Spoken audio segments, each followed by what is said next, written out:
What's cracking, lacking, y'all? It's me, Mike from Southwest. I'm here with my guy. Eddie P, Nova, left hand up at your service. I don't think people understand how different Northern Virginia is from the rest of the state of Virginia, especially people that live close to the Northern Virginia and don't go out to that state. Because, bruh, my grandmother from Bedford, Virginia. Rest in peace, my mom. Love Yeah. you. I was just down there in July with my family, and it's completely different state, bro. I'm telling you, Oh yeah. completely. And there's been murmurs over the last couple of decades about separating the state and making the Northern Virginia and the South Virginia, but oh no, but yeah, Much. all that just made me think of that. But anyway, y'all listening to Sporting Convos with Eddie and Mike, and I'm, bruh, the the beginning of the season compared to this season for the compared to now for the Commanders, it's just absolutely ridiculous. And I still kind of feel the same way though. I feel just as much at 0-0 as I do at 8-5 right now. I'm just watching things unfold. I'm just watching it unfold, bro. And while I do feel like a championship window has cracked, like not in a bad way, like it's up a little bit. Like when you're driving and Alabama pass gas or something, and you got to crack the window, do it a discreet way, so you won't embarrass them or nothing like that. Like that's how much the window is open for Washington, and I'm enjoying it, man. I'm not trying to get too deep in it. Pause.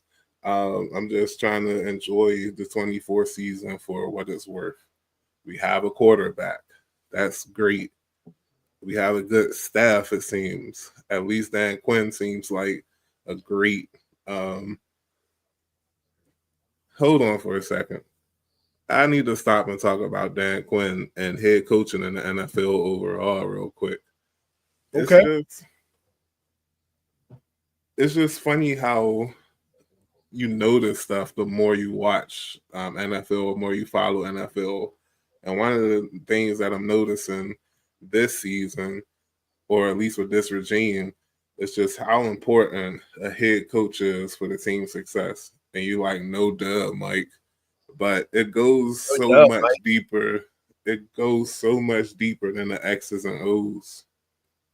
Like the way I heard somebody explaining it, like a coach is a CEO of a football team and they're managing everybody. Like they're in charge of 200 people. And when you put it that way, you're like, dang, that makes sense. Like it's not just about knowing when to go for it on 3rd and 4. It's about knowing when to back off a player who you found out their mom has their mom just had a diagnosis or something, and you need to like not ride them as much. Or your assistant head coach got an offender bender this morning, and you got to figure out how to replace him while he's dealing with that because anything can happen. And I ain't going front with y'all. Like it's really hard leading people because you can't. You gotta kind of put your trust and your faith in them to get the job done, but you can't do the job for them.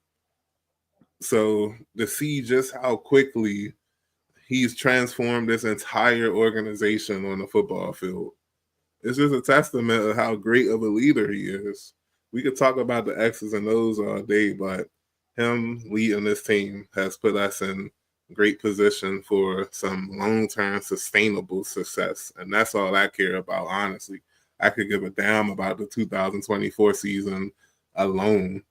But when you think about the 2024 season and thereafter, as a Commanders fan, how can you not be excited for the future?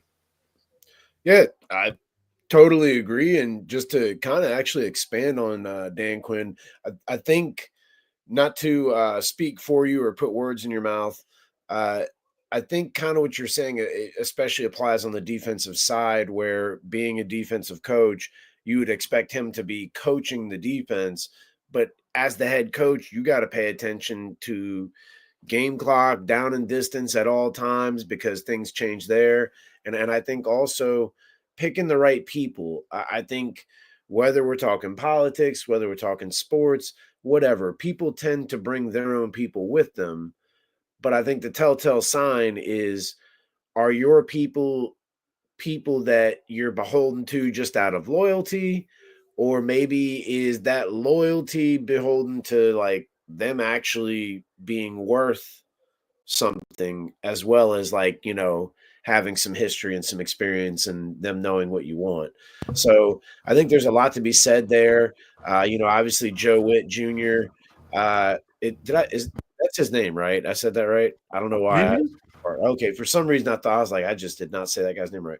Anyway, um, having a guy like him, first time defensive coordinator. Well, yeah, but he worked under Quinn. But yeah, like this is his first time being the DC, like giving a guy, like sort of a chance to come up in the world, which probably was going to happen anyway. But bringing him, I think, having a guy like, okay, I'm going to go get Cliff, he'll run the offense. I think, and obviously being, lockstep with Adam Peters, I think a lot of that, yeah, absolutely fantastic. And knowing when to push the buttons, I think you're right. I think that shows a lot when you have the players wanting to play that hard for you. He's not Dan Campbell, but I think he's maybe sort of in a similar mold. Dan Campbell was an offensive guy, but just that general sort of rah rah former player, understanding where guys are coming from, again, knowing which buttons to push, kind of almost being like a puppet master of sorts. I think it is huge. And I really think it's top to bottom, but yeah, major credit to Dan Quinn. I think there's the way he handles the media is fantastic as well. Not that's a huge thing, but just given what's going on with other teams, which excuse me, we'll talk about later. Uh, I think given that, I think it's a plus when you see the way he addresses topics, but then he's not going to tell you everything because that's just not prudent. So yeah, I totally with you, man. I think it really isn't easy to be the leader, to be the guy where the buck stops, to, want to be able to go to what like, all right, I'll just go talk to these defensive guys and work scheme. Nah, you got to pay attention to the whole thing. You're responsible for all of it. So it's a lot. And the cool thing, and I'm always happy. I think I said this since we really started doing the show in general, but especially in regards to the Commanders, like maybe the last year or two. There are certain like sexy names out there, Ben Johnson, etc. We wanted those guys, and it didn't happen. And no disrespect to Dan Quinn, but I just kind of was like, all right, didn't know how this would go. I couldn't be happier. Like whatever, like the result we're having right now, I couldn't care less who it was as long as this was what we were getting. And now to see it, I'm like, hey, I'd go back in time and be like, hey, man, get ready. Like, this is going to be awesome. So, yeah, good times. And staying on the defense for a second as we transition to the New Orleans Saints game. Um, we're ranked 12th now on Okay. total defense. I didn't know that we had jumped from 15 to 12 this week. That's good. That's really good, especially when you think about adding Lattimore to this defense. Um, that's one thing that the team like struggled with the most, in my opinion. Just having a corner that can lock down, and not even lock down, but just stop a defense. I mean, a receiver. Like I just felt like a lot of the touchdowns given up by the team deep were just inexcusable at times. And you put Lattimore there, you can kind of leave him by himself and give the other corner more help on the deep end. and that should drastically help the defense.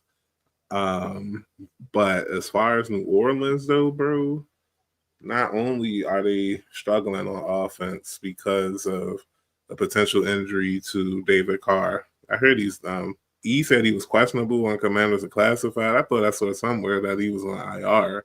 So I don't know what's going on, but he probably won't play. Hayner could start. Rattler could start. Either way, I think that's food for Washington, to be honest with you. So when you combine that, the offense with their injuries, because they ain't even say nothing about Olave being out. Now, they do have your boy Jawan Johnson at tight end and Kamara at running back. So it's not like they're empty in their chambers. But when you look at their defense, bro, being ranked 30th in total defense, and let me see what they are against the run. They are 25th versus the run. Let me tell you something. Y'all been watching this team the entire season just like we have. And what does the offense do the absolute best compared to most teams in the league? They run the ball. They run the ball. It didn't matter when Robinson was out. It didn't matter when Eckler was out. They are going to find a way to run the ball against the best of the best on running teams. I think the only team that like shut them down running so far have been the Eagles, and I think the Cowboys technically. But those are division teams. It's bound to happen time to time. But the Saints team, bro, nah, we should be able to run the ball on them. And it's not just running back you got to deal with. It's not just Brian Robinson you got to deal with. You got to deal with Jeremy McNichols and Chris Rodriguez, man. Yes, yeah. I feel like all three are going Jaden to Daniels feast. too. Right, and I ain't even say nothing about that on the classified. Yeah. But, yeah, you got to deal with all four of them running the ball. And with it being in the dome, the field may not be perfect, but it's going to be consistent. So you don't got to worry too much about your footing as long as the field is consistent. And yeah, like I expect Washington to rush for close to 200 on Sunday for real. Wow. Yeah, that's bold strategy. Yeah, I think we got to go in there and I mean, they giving up 134 a game. Yeah, I mean, wow. What think about how crazy this is from like how they started, where they put up like 44 points a game, like the first 2 or 3 games. Certainly a lot of injuries. Good. What's up? Hold on. No, they're giving up 134. We're averaging 157. I'm just saying 200 isn't like impossible. Well, might be a career day for somebody. That'd be nice. That'd be nice. Did you know that we haven't? I mean, not like we play the Saints often, but the last time we won in New Orleans was Robert Griffin's debut, his rookie year. I was about to ask, was it that? Yep. Griffining and all. That sounds about right. So, man, are you sure? I'm pretty Because I sure. remember Moss having a game down there where he cooked, but I don't know if that was after 2012 or before 2012. It had to have been before. Moss didn't really play much after that. Yeah, so you already kind of touched on it with the injuries. I think as far as the Carr thing, that's just gamesmanship on their part because it's his non-throwing hand that's hurt. So he could theoretically, because his throwing hand is okay, he could throw. But I think he broke his non-throwing hand. So we're talking about threshold for pain. The way that team's going, I might not want to, risk it. But again, I think that's gamesmanship. They're trying to choose between, I think it's Hayner is how you say it, or Rattler, as you mentioned. I'd be a little bit more worried about Rattler than Hayner. Rattler he's got a little bit of that like carelessness that's like dangerous. Like it could bite him in the ass. It could work in his favor. Excuse me.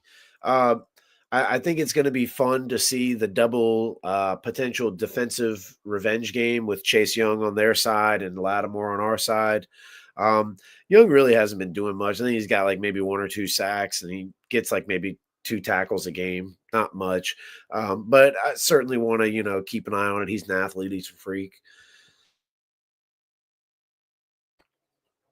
But the injuries, I think that's really what's going to work out in our favor because they're missing Olave, they're missing Shaheed, they're missing a number of guys.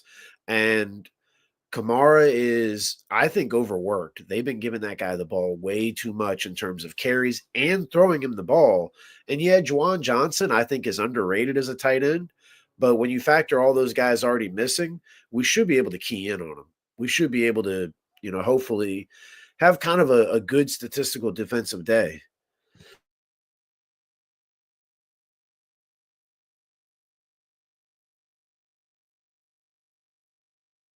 I was wondering what kept happening when you stopped talking as I'm looking at stuff. I don't know what happened. I just started coughing a little bit. Feel fine. But but yeah, it's I don't know, man. Like us being favored by 7 on a road. Like when's the last time that happened? Like, I gotta stop saying that too because it's just different, bro. Like it's just different in Washington for once. And like I was saying when I was talking earlier, like it's good having a head coach that can run stuff. And Yep. I ain't even gonna bring up no previous head coaches because it kind of doesn't matter. Yeah. It's week 15. Fast We're going to New Orleans. We hopefully can come away with the dub to get the 9-5. Hopefully the Rams can lose Thursday night to get to what are they? 7-7. Yeah, they would be 7-7.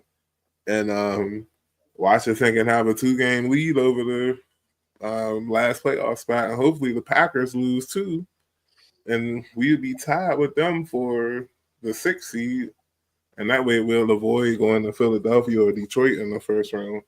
And yeah, you got any predictions?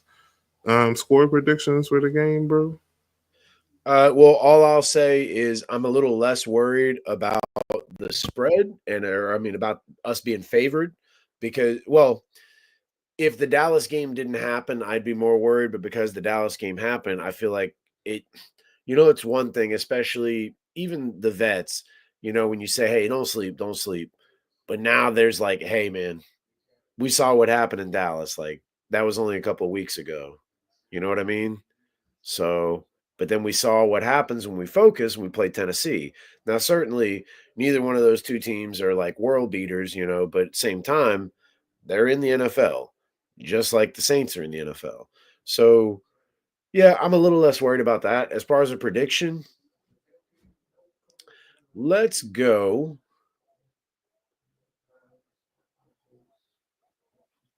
Why not? Let's go 42-17. Y'all be going crazy with these predictions, yo. Why not?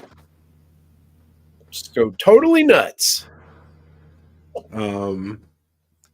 Y'all crazy with the predictions because Eve signed something similar on the classified. He was like 41 something or like nah. 29-21. We'll go 29-21. It's football, bro. Like it's any given Sunday, anything can happen at any time. And it's your prediction. I just feel that could we crush them? Maybe. But like I was saying earlier, like it's hard to blow teams out back to back. And after what we did to Tennessee 2 weeks ago, I just don't know like how I just don't expect it to happen again. Let me just say it like that. Sure. Don't expect it to happen again. But hopefully we could put a 40 burger on their head and get ready for that showdown next week in, versus Philadelphia. But speaking of them banners, um, They're it's doing it some. again. They're doing it again, Mike. This is right around this time last year. You guys know what I mean. So I'm just gonna read the title of the headline from the CBS article. Jalen Hurts, AJ Brown relationship, colon.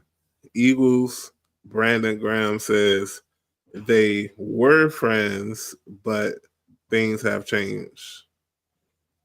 He says um,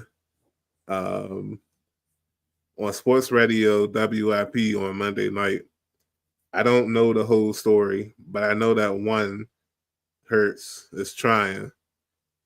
11 Brown could be a little better with how he responds to things. They were friends, but things have changed. And I understand that because life happens.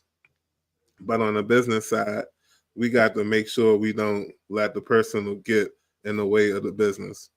And that's what we need to do better. Continuing in the article real quick. Hurts and Browns are the forefront of drama that emerged after Sunday's 22-16 victory over the Carolina Panthers when the Eagles wide receiver was frustrated over the pass offense. And the reason he was frustrated, I know this part. After the game, the reporters was like, "Yo, what does the offense have to do to get better, or what does the offense need to improve on, or whatever?" One word answer: passing. And I'm just gonna keep it a buck with y'all, man. Like I've been telling y'all this since we first saw Hurts against the Washington on that Sunday Night Football. He's a great athlete. He's going to scramble. He can get you the tush push and all that stuff, and he can hit some throws every now and then. But that man accuracy has always been suspect, bro. It's always been suspect, and it's still suspect to the point where, as destructive as the Eagles' offense have been this season, they still haven't reached their potential because the quarterback is suspect throwing the ball. And I am 100% in AJ Brown's corner. I couldn't get any closer to AJ Brown's corner in this debate because I've been saying the same stuff for the last couple of seasons. That man cannot throw the football. Like it humored me watching the Eagle fans try to say that he was better than Dak Prescott. It really humored me because if you put him on that Eagles team, these Bama's probably going undefeated, bro. And I mean that with all sincerity. That's how much better. That's how. No, let me say it this way. That's how much I respect Hurts as a passer.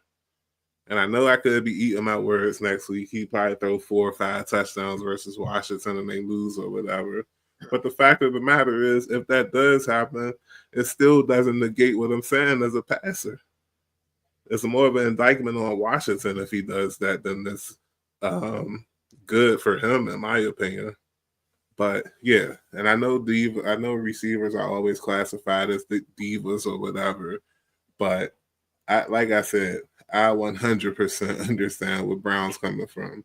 And I ain't even got to say nothing about Orlovsky or Chase Daniel talking about how Hurts is not pulling the trigger quick enough or not seeing the field well enough. Because, like I've been saying since his first start versus Washington, he's not a good passer. Yeah, so I'm not disagreeing with you, but I think there's so many other things that go into football. Granted, the league is switching way more to a passing league. And you touched on it a little bit, the athlete and everything. I think there's a lot of leadership qualities. I think knowing the playbook.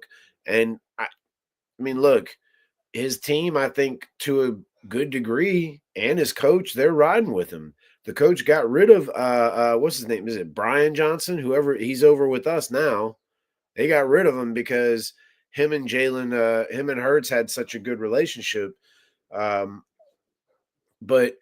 How does that look too when Brandon Graham's like, "Hey, one's trying. He's trying right now." You know what I mean? Like, think about it from that. Like, hey, man, he's trying. Hey, and yeah, it's just crazy. Your captain goes on the radio and is like, "Hey, you guys really want to know what's going on?" And the fact that it's personally like one of them stole the other one's side chick or something. I don't know, but uh, it. That's what it's about. It's Oh, about no, no, no, another no, no. I woman. don't. I'm. Oh, I. That's me like being silly. I don't know that either one of them have a side chick. I. hey, remind me to tell you something at the end of the show, like on the show at the end of the show. You got it. You got it. Anywho, but yeah, they mentioned that it's personal. I do understand you want your talented players getting the ball. I understand if you're the talented player, you want to get the ball. You want to feel like you're contributing. It's kind of like you're ready to go. You want to help, but then you don't get to help, and it I guess it's tough sometimes when like it's out of your control. I could imagine if you're one of these guys and you run a great route and you're like, man, I'm going to score. Throw me the ball, and it's overthrown, or they don't even look your way. All of that stuff's got to be frustrating. Totally get it, but you really kind of look like a horse's ass with your team on a 9-game winning streak, Mike. Like I get it. I know you're in AJ Brown's corner, like, and I think you're more so like within the specifics of the argument, but you got to look at this as being a team game, and they're on a 9-game winning streak. Well, like, what is he doing? What is he doing, bro? And I'm not like upset with it. Hey, do it, please, do more. You know what I mean? Oh, if we're talking about the approach, But for then argument yeah, for argument's sake, it total divisive move.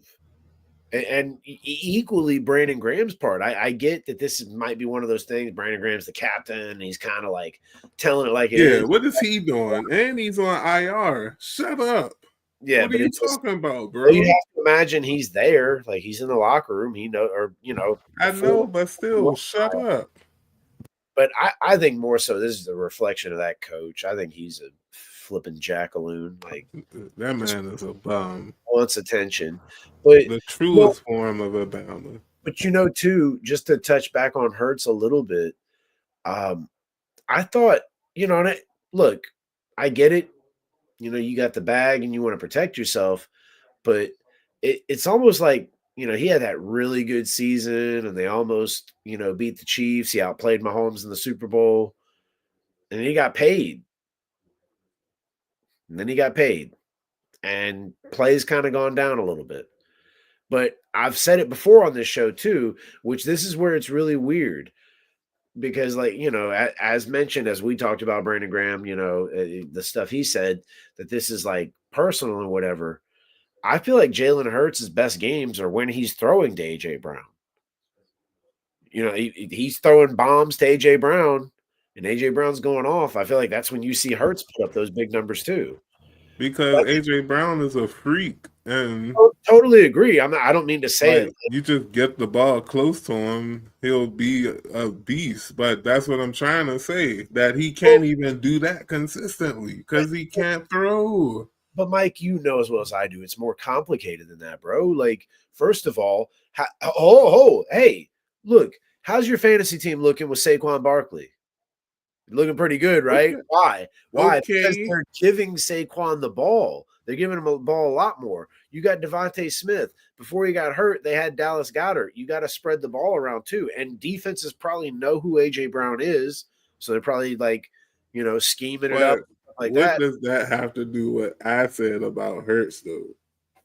That he can't throw. I'm not saying that Brown isn't getting the targets or whatever. I'm saying when he's targeted, it's an awful target more often than not. Maybe. I'll That's rock all with I'm you on that. saying. I just think all of those things I said, like, I think they're a factor. And I think, again, you're on a 9-game winning streak. Yeah, And you're right. he got paid to go to Philly. It's not like he's there on like a rookie contract. He's not making much. He chose to go there. They paid him. I He's don't know if doing he well. chose. He got traded there. Huh? He got traded. I don't know if he Oh, did he chose to really? move there. No, Y'all remember when they traded for him on draft day? I didn't know it was on draft day. Dang. Awful trade for us. Well, of Awful course. trade. But nah, like I I understand what you're saying wholeheartedly. Like his approach is horrible. However, the Bama is not wrong. Like if Hertz was just if Hertz was Heineke as far as passing the ball, the Eagles would be even more dangerous than what they are right now. But because he's a strong Bama, strong legs or whatever, and can run, can scramble, that's where the league is going towards quarterbacks. They're focusing more on the foot, more on running the ball, and he could take hits. He could take the pounding that Daniels can't, that Lamar Jackson can't, that um, the only other quarterback in the league that's just as strong as him or built as him is Josh Allen, and that's. I'm glad I brought him up. That's what the Eagles could have at quarterback if Hurts was a better passer. They can have a similar. They could have Josh Allen light or whatever if Hurts was just a better passer, but he's not. He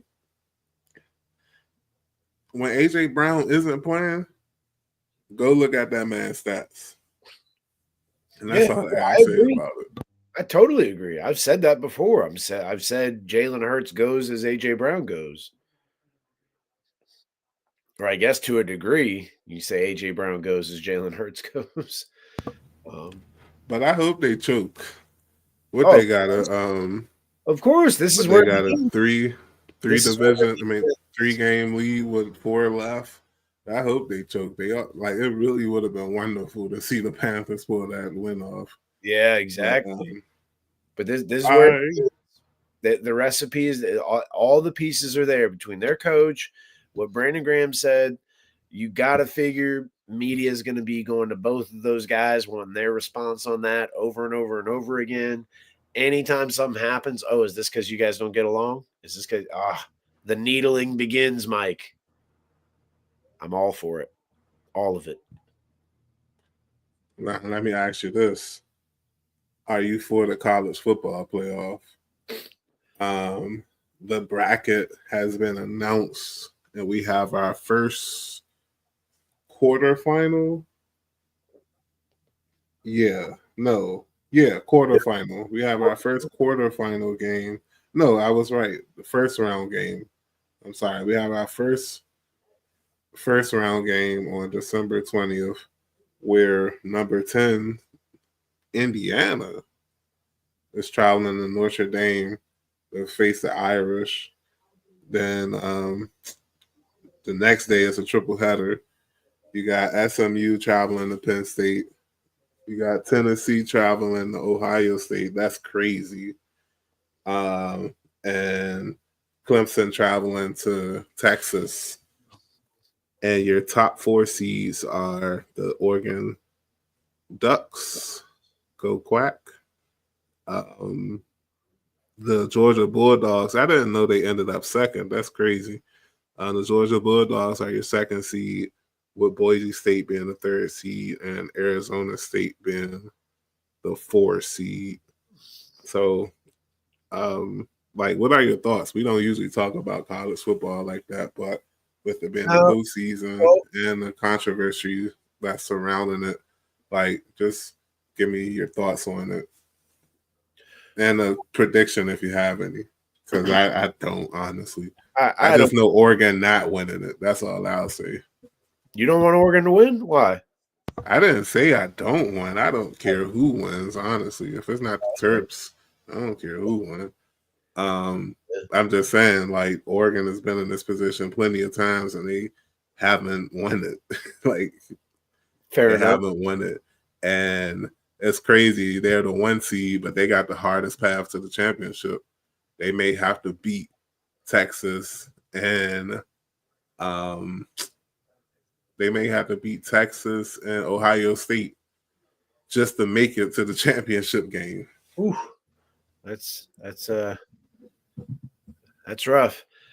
I think the only thing I'll say, and I know Nick Saban said it because he's salty, technically he's not the Alabama coach anymore, but like in his mind, whatever. But I think they kind of let some people slide when you look at strength of schedule. And I think you'll see teams start to change that if that's how it's going to roll. But then at the same end, you look at a Pac-12 school won the Big Ten and a Pac-12 school won the Big 12. You know what I mean? And you look at the SEC. Didn't Texas win the Big 12 or was it? No, Georgia won, right? I was going to say, but Texas was in the championship against them. That's a Big 12 school.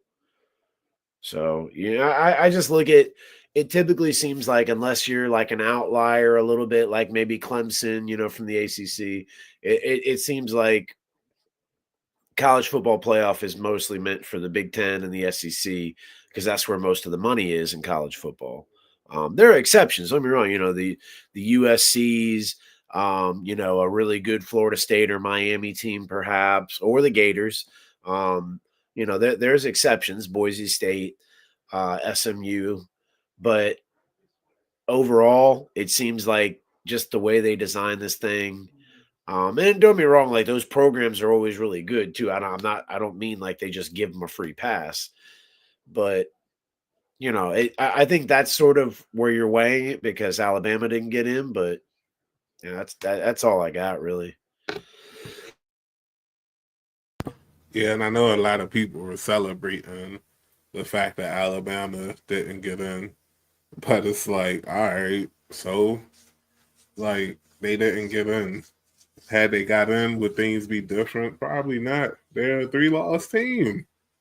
Like they proved that they weren't worthy of making it. And I understand that strength of schedule is a thing, but like the numbers are the numbers. And if you lost 3 games and you didn't even make it to your conference championship game and you weren't even second, I think, like, what are we talking about? Of course you're not going to make the playoffs, bro. But like I said, when we first started talking about it, I know Oregon's the 1 seed, but they gotta go through Texas and Ohio State probably, and yeah, it sucks because that's the whole point of the playoff is to make sure that the number 1 team has the easiest path, and somehow they have the most difficult path out of all the teams, even though they're the 1 seed, and that's insane to me. Yeah. Designed a little different, but hey. A school that could be in the playoffs, maybe, if things go their way. The North Carolina Tar Heels of Chapel Hill. They had an interesting interview with an interesting candidate, and that's no other than the hoodie, my man, the GOAT, Bill Belichick. I have no opinions about it. Like, I don't, well, no, let me rephrase that.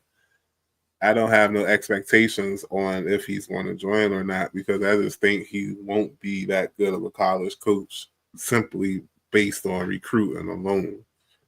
Like, these young kids don't know about old school hoodie, man. Yeah. So they're going to look at him and like, yeah, we know you won the Super Bowls, but Brady won a Super Bowl without you. Did you win one without him? No, you didn't. Like these young kids, like I got a nephew that's 14 years old. He don't know the hoodie like I know the hoodie, and he loves football. Like he might understand the importance of Bill Belichick, but if Bill Belichick recruiting him, he'll be talking to me more than he would be my nephew probably, or talking to the older folks trying to get us to sell him than, let's say, a Deion Sanders, who, of course, hasn't played as longer than Belichick has a coach, but he Deion Sanders. Like, I think most people or most of the younger high school players will be willing to play with Deion more than Belichick. And that right there would be his number one problem is recruiting. Oh yeah. He would need to bring in somebody to help him with that, like drastically. But if he can pull it off when it comes to the X's and O's, there's nobody better. So if he can find a person that can help him with recruiting, then yeah, I would say watch out for the Tar Heels. But I just don't know, bro. Well, it's not even a done deal. He was very vintage hoodie when asked about it, like, oh, maybe. But then what's weird is I did see where he expanded on what his vision would be should he get the job. He didn't say like, he really wants it or this or that, but he just mentioned he's in talks with the chancellor. But then his thing, and it just seemed a little weird because it's kind of like he was talking about doing what's already going on. Excuse me one second.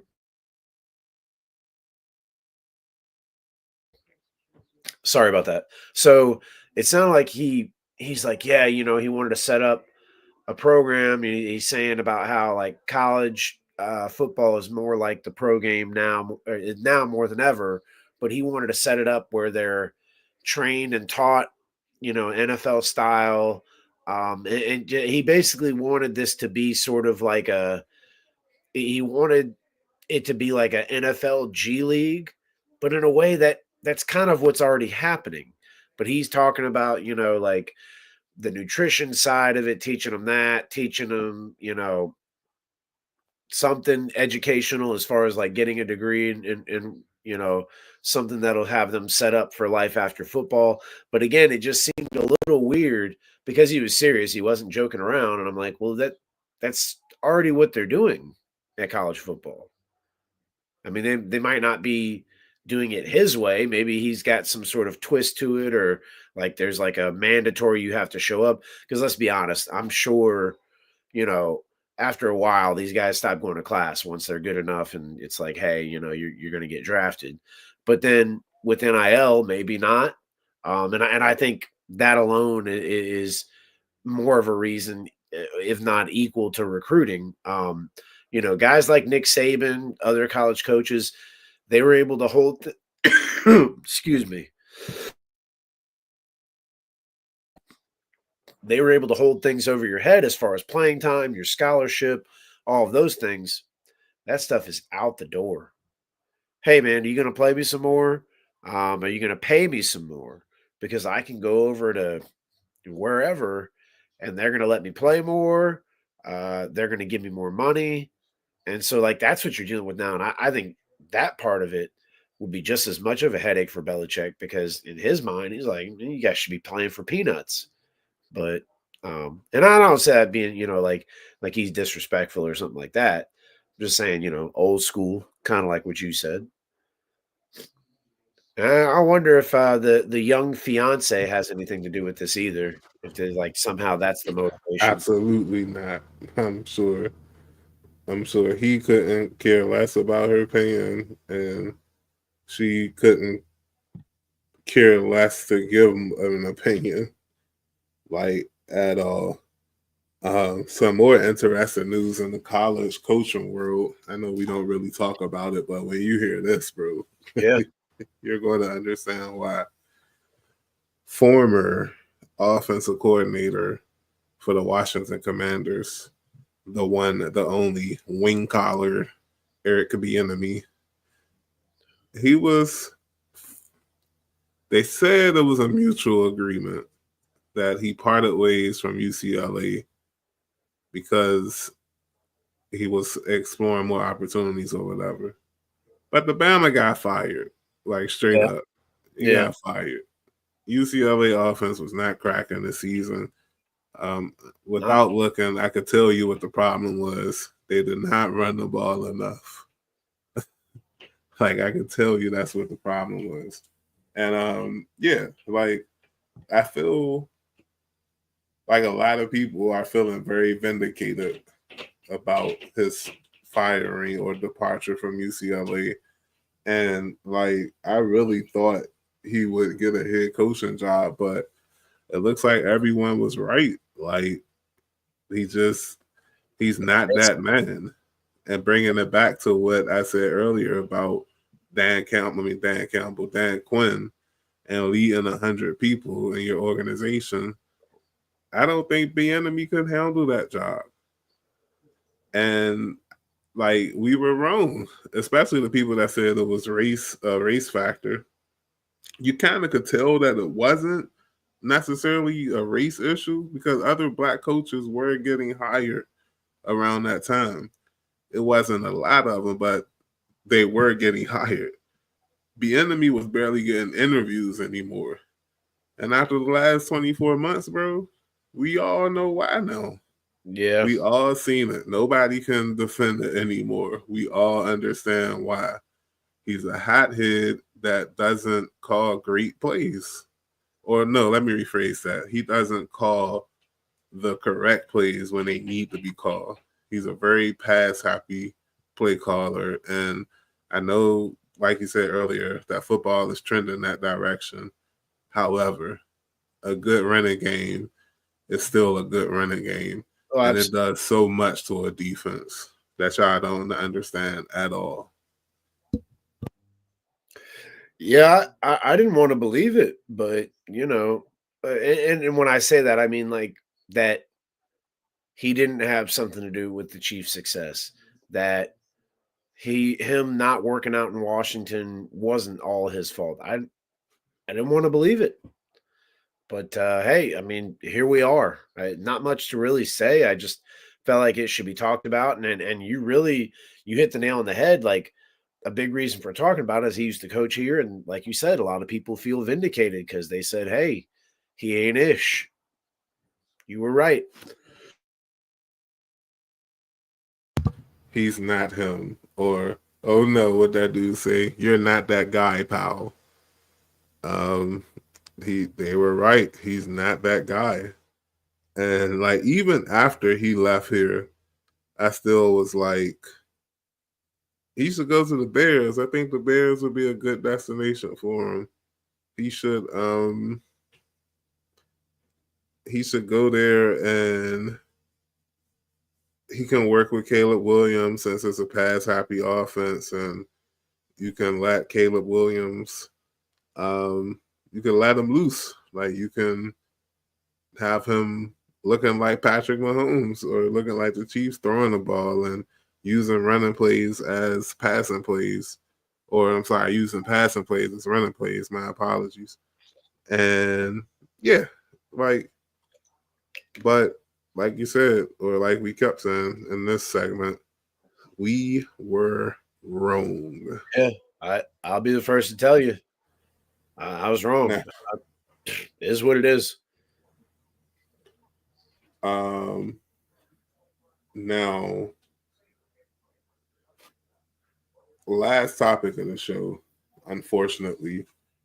Well, no, I would say, well, it's unfortunately, thankfully, unfortunately. Unfortunately, there won't be a Juan Soto reunion with the Nationals. And of course, it was like probably a 1% chance of that even happening. But thankfully, he's not going back to the Yankees. That's great. That's wonderful, always. Unfortunately, he's coming back to the NL East, man. Yep. With an unprecedented 15-year, $765 million contract with the New York Mets that runs through 2039. The deal includes no deferred money. Remember, Ohtani signed the $700 million 10-year deal with the Dodgers last season. Yep. But that was deferred. This contract isn't. Juan Soto, like, give me my moolah now. I need the Skrilla immediately. Yeah. So my Cash App is Fresh Cakes in case Juan Soto ever hears this. Really? Yeah, that's what it's called. Really? That's your Cash App? Yeah. If you've ever seen the movie Ted. This man Cash App is Fresh Cakes. Yeah. That's right. Watch the movie Ted, and then you'll get it. So anyway, I throw that out there in case Juan Soto wants to go ahead and send a little something my way. He won't miss it, not one bit. Yeah, sucks he's in the division, but the new owner for the Mets seems to just want to buy anything and everything, spending lots of money, lots and lots of money. I meant to look at it. Let me double check real quick. You said that you think his contract is more than the entire Nationals payroll. Did you mean for this like per year or This season? this season? Okay. So how much is he making this year? About 60, 59, 55, something like that. Yeah, we're slightly ahead of that. I was more saying his total contract is way more than what we're spending this season. We're like, Oh yeah. I think we're like next to last. I think the only team we're ahead of, I think, is the Marlins. Oh wow. Like Yeah. it's bad, Mike, because that World Series run. We had some guys, and Oh we were no, we are not. what? We are not that low in spending. I don't think. Oh yes, we are. Yes, we are. We absolutely are. We are fourth to last. The White Sox Here's and an Athletics spend more. I mean, less. I'm sorry. here's an easy reflection of our team, right? Like we don't sign anybody unless they're a pitcher. We did get the number 1 overall draft pick, happens to be a shortstop. I don't know if that is tied into the CJ Abrams thing with the gambling and the partying the night before he was supposed to, play in a series for the Cubs against the Cubs. But I mean, maybe this guy was just the best player available type thing. So there's that. But anyway, we become such a cheap organization, and I think a lot of it, with the learners being in the what do they call that? It's real estate, but it's commercial real estate. A lot of people are now working virtually, so they're making less money. I don't know if that has anything to do with anything, but no matter what, they're just cheap. And again, what I was getting ready to say, this is the easiest, the best example. Kyle Finnegan, who had a great year, you could say he maybe overachieved even. Um, we had the choice. We could re-sign him or we could trade him and get something for it. And, either one, there were legit arguments for doing so because you want to keep some veterans around, because the team's only getting younger. And I'm certainly, riding with Cruz and James Wood, but we need more than just those two guys. We let Finnegan we just let him go. He signed. I don't know where he signed, but we didn't sign him. We didn't trade him and get anything. And it's like the business people and the baseball people need to be talking to each other, and seems like they're not. And I just hate that kind of like mentality approach. Just I hate that existing because we're not that far away from the World Series we won, from having teams that were consistently challenging for the division, for playoffs, for a World Series. And so it's just really frustrating.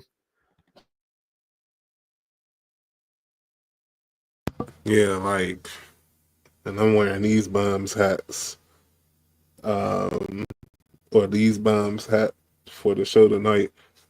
But yeah, the Wizards, Capitals. I mean, I'm sorry, Wizards and Nationals. They ain't cooking nothing, and I mean nothing, anytime soon. Like, not even, they can't even microwave popcorn right now, bro. Like, they are cooking nothing. And I don't know what happened to my guy. He has disappeared. Like, I looked down, I looked up, and, oh, there go that Bama. But there was something I wanted to talk to you about. Yeah, my bad. The show. It's like my flu game. Gravy. Not feeling great. I don't know what's happening. This sucks. Appreciate you pushing through. Trying. So as a reward, I'll give you some gossip. Here we go. But no, so I saw a video, and I haven't confirmed this. I'm um I'm 55% sure it's not true. But the fact that I'm even 45% sure that it's true is enough for me to bring it up. Oh boy. So apparently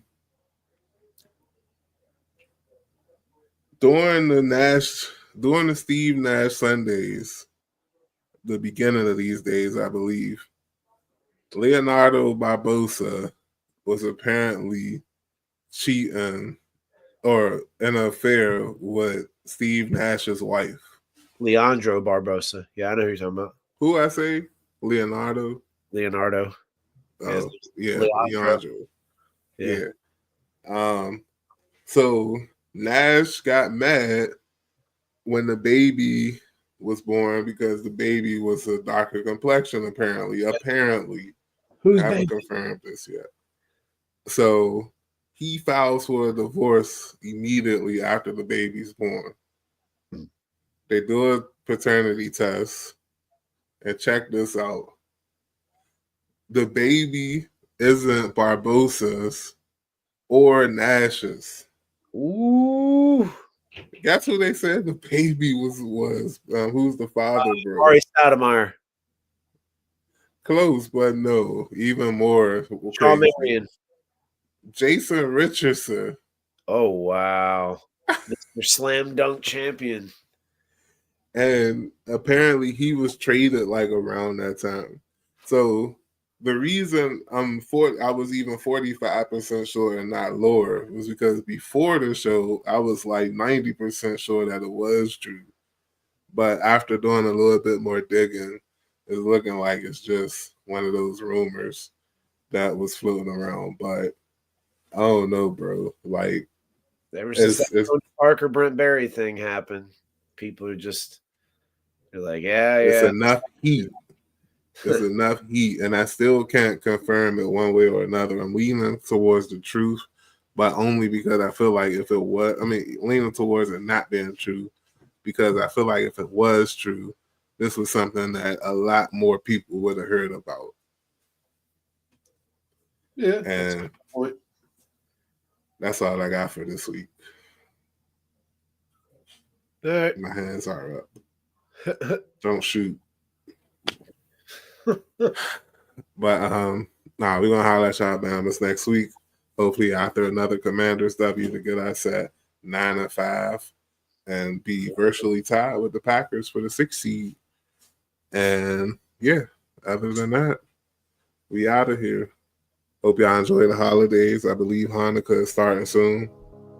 I'm always down with that. And yeah, don't spend too much on Christmas presents. It won't matter in a couple of months. And holla at y'all Bama's next week. Yep. All right. Easy. Good morning. Good night. You're welcome.